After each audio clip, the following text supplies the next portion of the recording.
రాజా అప్పుడు దేవి నవ్వి రక్తబీజునితో మేఘ గంభీర ధ్వనితో ఇట్లు పలికెను. ఓరి మూర్ఖుడా, దూతతో నేను మొదటనే సముచితము హితకరమైన మాటలను చెప్పి ఉన్నాను. ఇప్పుడు నీవెందుకు వ్యర్థముగా ప్రేలుచున్నావు? త్రిలోకములందెవ్వరైనను తమ రూప బల వైభవములతో నాతో సమానులగుదురో అట్టివానిని నేను భర్తగా అంగీకరించదను. మొదటనే నేను ప్రతిజ్ఞ చేసి ఉన్నాను. నీవు శుంభనిశుంభులతో, మహారాజా, మీరు యుద్ధమునందు ఆ దేవిని ఓడించి వివాహము చేసుకొనుడు అని చెప్పుము. నీవును శుంభనిశుంభుల ఆదేశముననే వారి కార్యమును సిద్ధమనరించుటకు ఇచ్చటకు వచ్చితివి. అందువలన యుద్ధమైనా చేయము, లేక నీ స్వామితో కలిసి పాతాళముకైనా వెళ్ళుము. దేవి వచనములను విని రక్తబీజుడు రోషముతో నిండిపోయెను. సింహము మీద భయంకరమైన బాణములను కురిపించసాగెను. దైత్యుని సర్పాకార బాణములు ఆకాశమున ఉండగానే తీక్ష బాణములతో ఆ దేవి వాని బాణముల అన్నింటినీ తుత్తునీలు చేయసాగెను. అప్పుడు ఆమె హస్తలాఘవము మిగుల దర్శనీయముగా ఉండెను. వెంటనే ఆ దేవి చెవుల వరకు బాణములను లాగి వాని మీద వేసెను. ఆ బాణములు తగిలి ఆ దానవుడు రథము మీద పడిపోయెను, మూర్ఛితుడయ్యెను. ఆ దురాత్ముడు పడిపోవట చూసి సైన్యమునందు హాహాకారములు వ్యాపించెను. సైనికులు ఆక్రందనములు చేయసాగిరి. ఇప్పుడు మేమందరము హతమార్చబడుచున్నాము అనడి కరుణతో కూడిన ధ్వనులు వారి నోటి నుండి వెలువడుచుండెను. వారి కరుణతో కూడిన అరుపులు విని శుంభుడు తన సైనికులను ప్రయత్నశీలురను చేయుటకై వారిలో ఉత్సాహము నింపసాగెను. కాంభోజ దేశమునందలి దానవులందరూ తమ సైన్యములతో యుద్ధమునకు సన్నద్ధులు కావలేను. వీరే కాక కాలకేయులను పేరుగల శూరవీరులకు దైత్యులు ప్రత్యేకముగా రణభూమికి తరలి రావలేను. ఇట్లు శుంభుని ఆదేశానుసారము అతని సకల చతురంగ బలములు యుద్ధమునకు బయలుదేరెను. భగవతి సమరాంగణమున విరాజమానమై ఉండెను. విశాలమైన దానవ సైన్యమును చూసి ఆమె గంటను మ్రోగింపసాగెను. మాటిమాటికి వెలువడుచున్న ఆ భయంకర శబ్దము శత్రువుల హృదయములను వణికించుచుండెను. దానికి తోడుగా భగవతి జగదంబ ధనుష్టంకారమును చేయుచు శంఖమును పూరించుచుండెను. ఆ ధ్వని ప్రభావముతో విశాల ముఖము గల ఒక కాళిక ప్రాదుర్భవించెను. భయంకర శబ్దమును విని దేవి యొక్క వాహనము మహాపరాక్రమశాలియగు సింహము కూడా మిగుల భయంకరముగా గర్జించెను. ఆ గర్జనను విని దానవులు క్రోధమూర్ఛితులైరి. తదుపరి సావధానులై శూరవీరులకు ఆ దైత్యులు దేవి మీద అస్త్రములను ప్రయోగింపసాగిరి. పరస్పరము భయంకరమైన యుద్ధము ప్రారంభమయ్యెను. దానిని చూసి శరీరములు గగుర్పాటు చెందుచుండెను. ఆ యుద్ధమునందు బ్రహ్మ మొదలగు సకల దేవతల శక్తులు కూడా ప్రవేశించెను. దేవతల రూప వాహన భూషణాదులకు అనుగుణముగా ఆ శక్తులు రూపవాహన భూషణములతో అచటికి వచ్చి చేరెను. బ్రహ్మ యొక్క శక్తి హంసారూఢయై ఉండెను. ఆమె చేతులలో అక్షసూత్రము కమండలము విరాజమానమై ఉండెను. అక్కడ చేరిన ఆ శక్తిని బ్రహ్మాణి అని పలుకుదురు. భగవంతుడగు విష్ణువు యొక్క శక్తి గరుడ వాహనారూఢయై వచ్చెను. శంఖచక్ర గదా పద్మములు ఆమె భుజముల యందు సుశోభితములై ఉండెను. ఆమె దివ్య విగ్రహము పీతాంబరముతో శోభిల్లుచుండెను. భగవంతుడగు శంకరుని శక్తి త్రిశూలమును చేపుని వృషభారూఢయై వచ్చెను. ఆమె లలాటమునందు అర్ధచంద్రుడు ప్రకాశించుచుండెను. సర్పవలయముతో ఆ స్వామిని సుశోభితయై ఉండెను. కార్తికేయుని శక్తి కార్తికేయి ఆ స్వామి రూపమును ధరించి మయూర వాహనయై వచ్చెను. ఆమె చేతియందు శక్తి ఉండెను. ఇంద్రుని శక్తి ఐంద్రి వజ్రమును చేబూని ఐరావతమును గజమును ఎక్కి వచ్చెను. ఆమె సుందర ముఖము క్రోధపూరితమై ఉండెను. వరాహ రూపమును ధరించి శ్రీహరి శక్తి వారాహిక వేషముతో ఒక బలమైన ప్రేతమునెక్కి వచ్చెను. భగవంతుడకు నరసింహునితో సమానమైన శరీరమును ధరించి భగవతి నారసింహి యుద్ధమును చేయుటకై వచ్చెను. యమరాజు యొక్క భయంకరమైన శక్తి చేతియందు దండమును పూని దున్నపోతు మీద కూర్చుని వచ్చెను. ఆమె ముఖమండలము చిరునగవుతో నిండి ఉండెను. ఇట్లు వరుణ కుబేరుల శక్తులు కూడా అచ్చటికి చేరుకొనెను. ఇట్లు సకల దేవతలు తమ తమ శక్తుల రూపములను ధరించి యుద్ధమునకు తరలి వచ్చిరి. వచ్చిన ఆ శక్తులను చూసి దేవి మనస్సునకు అపారమైన ఆనందము కలిగెను. దేవతలు కూడా సంతోషమును అనుభవించిరి. దైత్యుల హృదయములలో భయము వ్యాపించెను. ఇంతలో అచ్చటకు లోకశంకరుడగు పరమశివుడు దేవతలను వెంట నిడుకొని రణరంగమునకు ఏతించెను. ఆ స్వామి, నీవు దేవతల కార్యసిద్ధికై వెంటనే దానవులను సంహరింపుము అని స్త్రీ చండికతో పలికెను. శుంభని శుంభులను మిగిలిన రాక్షసుల మదమణుచుము. దానవ బలమును నిర్మూలించి విశ్వమును భయరహితముగా చెయ్యుము. పిదప శక్తులన్నీయు తమ తమ ధామములకు వెళ్ళిపోవును. దేవతలు యజ్ఞభాగములను పరిగ్రహించెదరుగాక.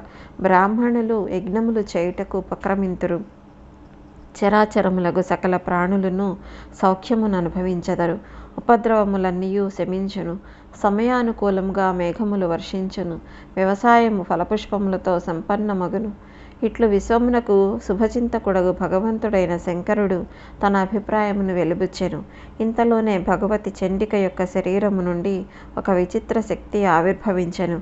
వందల కొలది ఆడునక్కలు ఒక్కసారిగా అరచుచున్నట్లు ఆ శక్తి ముఖము నుండి మిక్కిలి భయంకరమగు శబ్దము వెలువడుచుండెను. భయంకరమగు రూపము గల ఆ దేవి ముఖము చిరునవ్వుతో నిండి ఉండెను. ఆమె భగవంతుడగు శంకరునితో పలికెను. దేవేశ్వర, మీరిప్పుడు దానవరాజు దగ్గరకు వెళ్ళుడు. కామధేనువుని భస్మమునరించు శంకర, దేవద్రోహులగు ఆ శుంభని శుంభులు మిగుల అభిమాన గర్వితులై ఉన్నారు.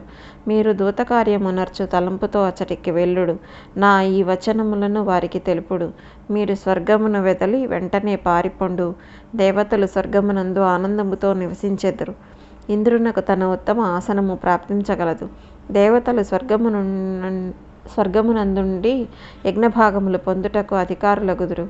బ్రతుకవలనను కోరిక మీకు ఉన్నచో వెంటనే ఇతర దానవులు నివసించు పాతాళమునకు వెళ్ళిపొండు. లేక మృత్యువు మీకు అభీష్టమైనచో సర్వశక్తులను ఒడ్డి పోరు సలుపుటకు యుద్ధభూమికి తరలిరండు. నా పరివారమగు ఆడునక్కలను యోగినులను మీ పచ్చి మాంసముతో తృప్తి చెందుదురు. భగవతి చండిక మాటలను విని భగవంతుడకు శంకరుడు వెంటనే దానవరాజగు శుంభుని దగ్గరకు వచ్చెను. అప్పుడు శుంభుడు తన సభయందు ఆసీనుడై ఉండెను. శంకర భగవానుడు ఇట్లు చెప్పెను. రాజా, నేను త్రిపుర వినాశకుడనగు మహాదేవుడను. భగవతి జగదంబ యొక్క దూతనై నీకు హితమును చేకూర్చుటకు నేనిచ్చటకు వచ్చి తిని. దేవి నీకిట్లు చెప్పమన్నది. మీరు స్వర్గమునందు భూమండలమును వదిలి శీఘ్రముగా వెళ్ళిపొండు. బలవంతులలో శ్రేష్ఠుడగు బలిచక్రవర్తి నివసించు పాతాళమునకు వెళ్ళిపొండు. ఒకవేళ మృత్యువును కోరుకొన్నచో నా ఎదుటకు రండు. మిమ్ములనందరినీ రణరంగమున మట్టుబెట్టెదను. ఇందే మాత్రమును సందేహము లేదు. నీకు హితమును చేకూర్చు తలంపుతోనే శ్రీదేవి ఇట్లు పలికినది. భగవతి జగదంబ వచనములు అమృతప్రాయములై మధురములై హితమును చేకూర్చునవే ఉండెను. త్రిశూలధారియను భగవంతుడగు శంకరుడు ఈ మాటలను నుడివి తిరిగి వచ్చెను. దేవి శంకరుని దూతగా దైత్యుల చెంతకు పంపెను. అందువలన ఆ దేవి సకల లోకములందు శివదూతి అను పేరుతో ప్రసిద్ధి చెందెను. శంకరుని ముఖార విందము నుండి వెలువడిన దేవి సందేశమును దైత్యులు సహించలేకపోయిరి. వారు వెంటనే యుద్ధమునకు బయలుదేరిరి. వారు కవచములను ధరించిరి. వారి భుజములు శస్త్రాస్త్రముల చేత అలంకరింపబడెను. వారు వెంటనే యుద్ధభూమి యందు భగవతి జగదంబ ఎదుటకు వచ్చిరి. తమ తీక్షణమగు బాణములను ఆ దేవి మీద ప్రయోగింపసాగిరి. కాళికాదేవి త్రిశూలమును గదాశక్తులను చేబూని దానవులను సంహరించుచు విహరింపసాగెను. దానవులందరూ ఆ దేవికి ఆహారమగుచుండిరి. భగవతి బ్రహ్మాణి సమరాంగణమునకు చేరుకొనెను.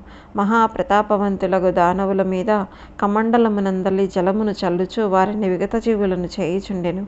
మాహేశ్వరి వృషభారూఢయే విలసిల్లుచుండెను. ఆమె వేగవంతమగు త్రిశూలముతో ఆ దానవులను పొడిచి పొడిచి చంపుచుండెను. వైష్ణవి చక్రగదా ప్రహారములతో అనేక దానవులను వధించుచుండెను. వారి మస్తకములను చిన్నాభిన్నము చేయుచుండెను. ఐంద్రి తన వజ్రప్రహారముతో అనేక దానవులను మట్టుపెట్టుచుండెను. ఐరావత గజము తన తొండముతో దానవ వీరులను గాయపరిచి ధరాసాయులను చేయుచుండెను. వారాహి యొక్క సర్వాంగములు క్రోధముతో ప్రజ్వరిల్లుచుండెను. ఆ దేవి తన నఖములతో కోరలతో వందల కొలది దానవులను పరిమార్చుచుండెను. నారసింహి తన భయంకర నఖములతో ప్రసిద్ధులకు దైత్యులను చీల్చి చెండాడుచుండెను. వెంటనే వారిని మృంగివేయుచుండెను. ఆమె మాటి మాటికి వికటాట్టహాసమునరించుచు విహరించసాగెను. శివదూతి యొక్క అట్టహాసము చేత రాక్షసులు నెలకొరుగుచుండిరి. చాముండ, కాళిక మిగుల ఉత్సాహముతో వారిని తినుట యందు లగ్నమై ఉండిరి. కౌమారి వాహనము మయూరము. ఆ దేవి సమరాంగణమున దేదీప్యమానముగా వెలుగొందుచుండెను. దేవతలను ఉద్ధరించుటకు ఆ దేవి పదునైన బాణములతో శత్రువులను దునుమాడుచుండెను. భగవతి వారుని పాశహస్తురాలై సమరభూమికి ఎత్తించెను. దైత్యులను ఆమె పాశమును బంధించి రాక్షసులను భూమికేసి కొట్టుచుండెను. ఇది ఆ దేవికి సహజాతకమైన కార్యమయ్యను. పడిపోయిన దైత్యగణములు ప్రాణములను కోల్పోవుచుండిరి. ఇట్లు మాతృగణముల ప్రయత్నము చేత దానవుల ఓజోగుణ సంబంధమైన విశాల సైన్యము యుద్ధభూమి యందు నష్టభ్రష్టమై పారిపోవచుండెను. సముద్రము వంటి ఆ మహాసైన్యము నుండి అరుపులు, ఏడుపులు, పెడబొబ్బలు బిగ్గరగా వినపడుచుండెను. దేవీ దేవతల మీద పుష్పవృష్టి కురియసాగెను. దానవుల భయంకరమగు హాహాకారములను, మాటిమాటికి దేవతలు పలుకు విజయనాదములను రక్తబీజుడు వినెను. దైత్యులు పారిపోవచుండుటను అతను చూసెను. అప్పుడతని క్రోధమునకు అంతము లేకుండెను. అతడు మహాబలవంతుడు, మిగుల తేజస్సంపన్నుడైన దైత్యుడు. దేవతల విజయగర్జనలు అతనికి సహించరానివయ్యెను. అతడు రణభూమికి వచ్చి శత్రువును ఎదిరించి నిలిచెను. అతని చేతులలో ఆయుధములుండెను. అతడు రథారూఢుడై ఉండెను. అతని ధనస్సు నుండి విచిత్రమగు శబ్దములు బయటపడుచుండెను. క్రోధముతో అతని కళ్ళు ఎర్రబడెను. అతడు దేవి చెంతకి వచ్చుచుండెను. రాజా, ఆ దానవుని శరీరము నుండి రక్తబిందువులు భూమి మీద పడినచో ఆ రక్తపు బొట్టుల నుండి వెంటనే దానవులు ఉద్భవించెదరు. వారు బలపరాక్రమములందు రూపమునందు అతనిని పోలి అతనితో సమానముగా ఉందురు. నీ రక్తము నుండి మహాపరాక్రమవంతులకు దానవులు ఉద్ధరించెదరని భగవంతుడగు శంకరుడు అతనికి ఈ మహాద్భుతమైన వరమును ఒసగెను. వరదాన గర్వితుడైన దైత్యుడు కోపముతో దేవిని వధించుటకు యుద్ధభూమికి వచ్చెను. దేవి వెంట కాళిక కూడా విద్యమానరాలై ఉండెను. విష్ణుశక్తియగు వైష్ణవి గరుడ వాహనము మీద విరాజిల్లుచుండెను. ఆమె నేత్రములు కమలముల వలె సౌందర్యముతో ఒప్పారుచున్నవి. ఆ దైత్యుడు చూసెను. ఆ దానవుడు ఆమె మీదకు శక్తిని వదిలెను. వైష్ణవీదేవి తన గదతో ఆ శక్తిని ఆపివేశెను. వెంటనే దైత్యరాజగు రక్తబీజుని తన చక్రముతో గాయపరిచెను. చక్రాఘాతముతో ఛిద్రమైన వాని శరీరము నుండి రక్తపుధార వజ్రఘాతము చేత పర్వత శిఖరము నుండి ప్రవహించుచున్న సెలయేరు వలె రుధిరధారలు ప్రవహింపసాగెను. ఆ సమయమున రక్తబీజుని శరీరము నుండి భూమి మీద పడిన రక్తబిందువుల నుండి వానితో సమానమైన వేల కొలది రాక్షసులు ఆవిర్భవించిరి. ఐంద్రి క్రుద్ధురాలై ఆ భయంకరమైన దైత్యుడగు రక్తబీజుని మీద వజ్రాయుధమును ప్రయోగించెను. దాని నుండి కూడా రక్తబిందువులు ప్రవహింపసాగెను. ఆ రక్తము నుండి అసంఖ్యాకులైన రక్తబీజులు పుట్టిరి. వారందరూ పరాక్రమమునందు ఆకారమునందు రక్తబీజునితో సమానులు. యుద్ధమునందు ఎన్నడూను వెనుకంజ వేయని ఆ దానవులు ఆ ఆయుధములను ధరించి ఉండిరి. బ్రహ్మాణి కుపితురాలే బ్రహ్మదండముతో అతనిని కొట్టెను. మాహేశ్వరి త్రిశూలముతో దానవులను చీల్చి చెండాడుచుండెను. నారసింహి తన నఖములతో నవ్వుచూ వారి శరీరములను ఛేదించుచుండెను. వారాహి క్రోధముతో తన కోరలతో ఆ రాక్షసాధముని చంపసాగెను. కౌమారి శక్తితో వాని వక్షస్థలమున ప్రహారము చేసెను. అప్పుడు రక్తబీజుడు కూడా కుపితుడై తన పదునైన బాణములను ఆ దేవీమణుల మీద కురిపించసాగాను. ఆ సకల దేవీమణులను వేరు గదల చేత శక్తుల చేత బాధింపసాగాను. తదనంతరము దేవీమణులు క్రోధభరితులై రక్తబీజుని మీద బాణప్రహారములు చేయసాగిరి. చండిక తన పదునైన బాణములతో దానవుని శస్త్రములను తుత్తునియలు చేసెను. వెంటనే క్రోధముతో ఆమె అనేక బాణములతో అన్ని వైపుల నుండి దానవుల మీద దాడి చేయుచుండెను. రక్తబీజుని శరీరము నుండి ఒక పెద్ద రుధిరధార ప్రవహింపసాగెను. ఆ రక్తము నుండి ఆ దానవునితో సమానమైన అసంఖ్యాకులైన శూరులు వీరులు ఉత్పన్నులేరి. అప్పుడు రక్తముతో పుట్టిన రక్తబీజులతో పృథివీ అంతయు నిండినట్లుండెను. అందరూ కవచములను ధరించి ఆయుధములను చేబూని ఆశ్చర్యకరమగు యుద్ధమును చేయుటకు ఉత్సాహపడుచుండిరి. అప్పుడు లెక్కలేనంత మంది రక్తబీజులు దేవి మీద ప్రహారము చేయ ప్రారంభించిరి. ఇది చూసి దేవతలు భయభీతులైరి. వారి ముఖముల మీద ఉదాసీనత కొట్టొచ్చినట్లుండెను. శోకముతో వారి శరీరములు బలహీనములగుచుండెను. వారు ఆలోచింపసాగిరి, అసంఖ్యాకులైన ఈ దైత్యుల సంహారం ఎట్లు జరుగును? రక్తవ్యూహము నుండి ఉత్పన్నమైన ఆ దానవుల శరీరములు మిగుల భయంకరముగా ఉండెను.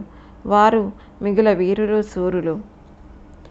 ఆ సమయమున అచ్చట కేవలము చండిక, కాళిక, కొందరు మాతలు కూడా విరాజమానులై ఉండిరి. వీరందరూ దానవులను ఓడించగలరా? ఇది నిర్ణయించుట అసంభవము. నిశుంభుడు బలశాలియగు శుంభుడు కూడా ఆకస్మికముగా సమరభూమికి వచ్చెదరు. అప్పుడైతే గొప్ప అనర్థము కలుగుటకు ఆస్కారం ఏర్పడును. ఇట్లు దేవతలు భయకంపితులై మిక్కిలి చింతింపసాగిరి. కమలలోచనయగు భగవతి జగదంబ భద్రకాళితో ఇట్లు నుడివెను. చాముండా, నీ నోటిని చాపి నా శస్త్రాఘాతముల చేత రక్తబీజుని శరీరము నుండి వెలువడిన రుధిరమును త్రాగుచూపము. ఈ పనిని నీవు వెంటనే చేయవలేను. ఆ దానవులను భక్షించుచు నీ ఇష్టానుసారము యుద్ధభూమి యందు విహరింపుము. నేను పదునైన బాణములతో, గదలతో, ఖడ్గములతో, ముసలములతో ఆ దానవుని సంహరించెదను. విశాలలోచని, ఆ దానవుల రక్తపు బొట్టు ఒక్కటైనను భూమి మీద పడకుండా నీవు త్రావుచుండుము. ఇట్లు నీవు త్రాగుచూ పోయినచో ఇక క్రొత్తగా దానవులెవరునూ ఉద్భవించరు. ఇట్లు చేయుట వలన దైత్యులు శీఘ్రముగా నశించెదరు. ఇది తప్ప వేరొక ఉపాయమేదియునూ లేదు. నేను ఈ దైత్యుని చంపగనే నీవు వెంటనే ఇతనిని భక్షింపుము. శత్రు సంహార రూపమైన ఈ కార్యమునకు ఉద్యమింపుము. ఈ రక్తపు ధారలను తాగుటయే ఇప్పుడు నీ కర్తవ్యమగును. ఇట్లు దైత్యులను వధించి స్వర్గరాజ్యమును ఇంద్రునికి అప్పగించదము. తదుపరి ఆనందముగా ఇచ్చట నుండి వెళ్ళిపోయేదము. భగవతి జగదంబ ఇట్లా ఆదేశింపగా ప్రచండ పరాక్రమమును ప్రదర్శించు దేవి చాముండ రక్తబీజుని శరీరము నుండి వెలువడుచున్న రక్తమునంతయు త్రాగుటకు ఉద్యమించెను. జగదంబ ఖడ్గములను, ముసలములను రక్తబీజుని మీద ప్రయోగించుచుండెను. ఆకలి కొన్న చండిక ఖండింపబడిన రక్తబీజుని అంగములను తినసాగెను. రక్తబీజుడు కూడా కుపితుడై చండికను గదతో కొట్టసాగెను. అప్పుడు కూడా చండిక రక్తపానము నుండి వైదొలగలేదు. ఆ దైత్యుని రుధిరము నుండి ఆవిర్భవించిన మహాబలశాలురు క్రూరులగు రక్తబీజులు పడిపోవుచుండగా కాళిక వారి రుధిరమును త్రాగుచునే ఉండెను. అప్పటికప్పుడు పుట్టిన రక్తబీజులందరూ చండికకు ఆహారమైరి. నిజమైన రక్తబీజుడు కూడా భయంకరమైన దెబ్బ తగిలి పడిపోయెను. కరవాల ధారతో వాని శరీరము తుత్తునియలయ్యెను. రక్తబీజుడు మహాభయంకరమైన దానవుడు. వాడు మరణించగా యుద్ధభూమి యందున్న ఇతర దైత్యులు పరుగిడుచు శుంభుని దగ్గరకు వెళ్ళిరి. భయముతో వారి గుండెలు కొట్టుకొనుచుండెను. వారి శరీరములు రక్తసిక్తములై ఉండెను. అస్త్రములు కింద పడి ఉండెను. చైతన్యరహితుల వలె అయ్యో అయ్యో అని అరుచుచు వారు వ్యాకులతకు లోనైరి. శుంభుని చేరి వారిట్లు పలికిరి. రాజా, రక్తబీజుడు కూడా అంబిక చేతిలో రణరంగమున మరణించెను. అతని శరీరము నుండి వెలువడు రక్తధారలను చండిక త్రాగుచూ పోయెను.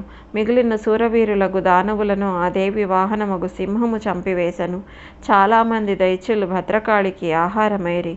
మేము యుద్ధ వృత్తాంతమును తెలుపుటకు దేవి సమ్రాంగణమున ఉత్పన్నము చేసిన అత్యంత భయానక స్థితిని తెలుపుటకే ఇచ్చటకు వచ్చితిమి.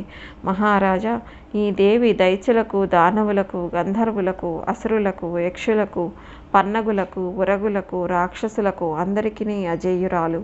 ఎవ్వరునూ ఈమెను జయించలేరు. మహారాజా, ఇంద్రాణి మొదలగు ప్రముఖ దేవీమణులు చాలామంది యుద్ధమున పాల్గొనిరి. అందరి వద్ద వాహనములున్నవి. వారి భుజములు వివిధ ఆయుధములతో అలంకరింపబడి ఉన్నవి. ఉత్తమమైన ఆయుధములను ధరించి సమస్త దానవ సేనను అంతమొందించిరి. రాజేంద్ర, వారు చాలా శీఘ్రముగానే రక్తబీజుని ధరాశాయిని చేసిరి. ఒక దేవియే దుష్కరమైనదనగా ఇంతమంది దేవీమణులు సహయోగము ప్రాప్తించగా ఇక చెప్పున్నది ఏమున్నది? ఆమెకు వాహనమైన సింహము కూడా సాటిలేని పరాక్రమము కలది. అది సంగ్రామమునందు రాక్షసులను సంహరించుచునే ఉండెను. కనుక మీరిప్పుడు మంత్రులతో సంప్రదించి సముచిత నిర్ణయమును కృపతో తీసుకొనుడు. నాకైతే ఆ దేవితో శత్రుభావముండుట సరి అయినది కాదనిపించుచున్నది. సంధి చేసుకొనుట వలననే సుఖము కలుగునని ఆశ కలుగుచున్నది. రాజా, దైత్యులందరూ అంబిక చేతులలో యుద్ధమునందు వధింపబడిరి. చాముండేశ్వరి దైత్యుల మాంసమును కూడా తిన్ను. మహారాజా, పాతాళమునకు వెళ్ళిపోవుటయో అంబికాదేవి అనుచరులమై పడియుండుటయో సమంజసమని తెలియచున్నది. ఇప్పుడు ఆమెతో యుద్ధము చేయుట వలన ఏ విధమైన మేలు జరగదు. ఆమె సాధారణమైన స్త్రీ కాదు. దేవకార్యమును సిద్ధింపచేయుటకు స్వయముగా మాయాదేవియే ప్రకటమై ఇచ్చటకు వచ్చినది. పారిపోయి వచ్చిన దైత్యుల సత్యవచనములను వినుటతోడనే శుంభుని పెదవులు క్రోధముతో కంపింపసాగెను. మృత్యువును వరించు కోరిక గల ఆ దైత్యుని బుద్ధి కాలప్రభావమున కుంఠితమయ్యెను. అతడిట్లు బదులు పలికెను. భయముతో వ్యాకులతకు లోనైన మీరందరూ పాతాళమునకు పారిపోండు, లేక ఆ స్త్రీకి దాసులు కండు. నేనిప్పుడే ఆమెను చంపుటకు వెళ్ళుచున్నాను. ఆ దేవీమణులు కూడా మృత్యువునకు ఆహారమయ్యెదరు. సకల దేవతలను సంగ్రామమునందు ఓడించి నిష్కంటకముగా రాజ్యమును ఏలెదను. ఒక స్త్రీకి భయపడి నేను పాతాళమునకు ఎట్లు పోవదును? రక్తబీజుడు మొదలగు ప్రముఖ దైత్యులు నా పార్షదులు. వారందరూ నా కారణముగా యుద్ధమునందు మరణించిరి. వారందరినీ చంపించి నేను నా ప్రాణములను కాపాడుకొనుటకు పోయి నా అమోఘమైన కీర్తిని ఎట్లు నశింప చేసుకొందును? ఇది నాతో కాని పని. కాల వ్యవస్థను బట్టి ప్రాణుల మృత్యువు నిశ్చితమై ఉండును. అట్టి ఎడల తన దుర్లభమైన యశస్సును ఎవరు పరిచయించెదరు? నిసింహ, నేను రథారూఢుడనై సమరాంగణమునకు వెళ్ళుదును. ఆ స్త్రీని చంపియే నేను తిరిగి వచ్చెదను. ఒకవేళ చంపలేకపోయినచో నేను వచ్చుట అసంభవము. వీరవర్య, నీవు సైన్యమును తీసుకొని ఈ కార్యమున సహాయపడుము. పదునైన బాణములతో ఆ స్త్రీని వధించి మృత్యువు దగ్గరకు పంపుము. ఇదియే నీకు పరమ కర్తవ్యము. అప్పుడు నిసింహుడు ఇట్లు పలికెను, నేనిప్పుడే వెళ్ళెదను. ఆ దుష్టురాలకు భద్రకాళి నా చేతులలో మృత్యువునకు ఆహారమగును. అప్పుడు నేను చాలా తొందరగా అంబికను తీసుకొని ఇచ్చటకు వచ్చెదను. రాజేంద్ర, మీరు ఒక నీచమైన స్త్రీ విషయమున ఏమాత్రమును చింతింపవలదు. ఆ సామాన్య స్త్రీ ఎక్కడా? ఆమె అబల. నా భుజములందలి అసమాన పరాక్రమం ఎక్కడా? దీనికి సకలమును వశమునర్చుకొను శక్తి ఉన్నది. సోదరా, నీవు బరువైన ఈ చింతను వదిలి సర్వోత్తమమైన రాజసుఖములను అనుభవింపము. గౌరవమునకు తగిన మానిని ఆ దేవి. ఆమెను తప్పక నీ దగ్గరకు తెచ్చెదను. రాజా, నేనుండగా మీరు యుద్ధభూమికి వెళ్ళుట అనుచితము. నేను నీ కార్యమును సిద్ధింపచేయుటకు సమరాంగణమునకు వెళ్ళి విజయలక్ష్మిని పొందుదును. ఇట్లు అన్నయ్యకు శుంభునితో చెప్పి తమ్ముడు నిశుంభుడు తన సేనావాహినితో బయలుదేరెను. కవచమును ధరించి విశాల రథమున ఆసీనుడయ్యను. ఆయన వెంట సైన్యముండెను. మంగళాచారములు జరిపించి వెంటనే తాను యుద్ధభూమికి తరలిపోయాను. అతని భుజముల యందు ఆయుధములు అలంకృతములై ఉండెను. పార్శ్వ రక్షకులుండిరి. సూతుడు వంది మాగధులు అతని యశస్సును గానము చేయుచుండిరి.